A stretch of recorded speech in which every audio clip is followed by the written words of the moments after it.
मोखाडा तालुक्यातील सायदे ग्रामपंचायतीमधील बोरशेती गावात गॅस्ट्रोचा प्रादुर्भाव झाला असून 25हून अधिक नागरिक बाधित झाले आहेत. गुरुवारी 30 ऑक्टोबर रात्रीपासून अचानक उलटी दस्ताचा त्रास जाणवू लागल्याने नागरिकांमध्ये भीतीचे वातावरण निर्माण झाले आहे. सजग नागरिकांनी तातडीने 20 रुग्णांना खोडाळा प्राथमिक आरोग्य केंद्र तसंच काहींना खासगी दवाखान्यात उपचारासाठी दाखल केले. यापैकी 2 रुग्ण गंभीर असल्याने मोखाडा ग्रामीण रुग्णालयातून नाशिक जिल्हा रुग्णालयात हलविण्यात आले आहेत. गेल्या काही दिवसांपासून परतीच्या पावसामुळे विहिरीचे पाणी दूषित झाल्याचा प्राथमिक अंदाज आरोग्य विभागाने व्यक्त केला आहे.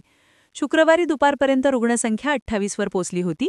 प्रशासनाने तत्काळ कारवाई करत आरोग्य विभागाची टीम बोरशेती येथे तैनात केली असून गॅस्ट्रोचा प्रादुर्भाव सध्या आटोक्यात आल्याची माहिती वैद्यकीय अधिकाऱ्यांनी दिली असून गॅस्ट्रोची साथ आटोक्यात आणण्यासाठी विकास तरकाणे यांच्या नेतृत्वाखाली वैद्यकीय अधिकारी, आरोग्य सहाय्यक, 4 आरोग्य सेवक, 1 सेविका, आशा कार्यकर्ती, पर्यवेक्षक आणि अंगणवाडी सेविका अशी टीम तैनात केली आहे.